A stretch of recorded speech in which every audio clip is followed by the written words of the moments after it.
હવેની સંગીત સફરમાં હું પણ આપની સાથે રહીશ.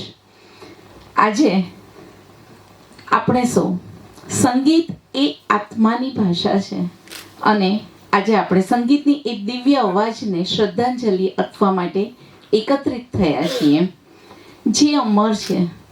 સ્વર કોકિલા ભારત રત્ન લતા મંગેશકરજી.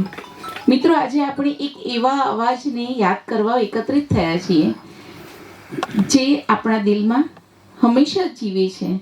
લતાજી માત્ર એક ગાયિકા ન હતા, તેઓ હર હંમેશ આપણી દરેક દર પેઢી આપણને એ પ્રેરણા આપશે અને કદાચ એવું કહું તો ભારતની સંગીત યાત્રાના અમૂલ્ય ધરોહર હતા.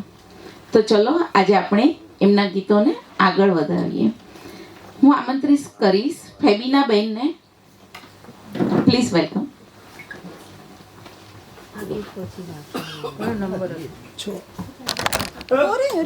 જુઓ તો ખરા.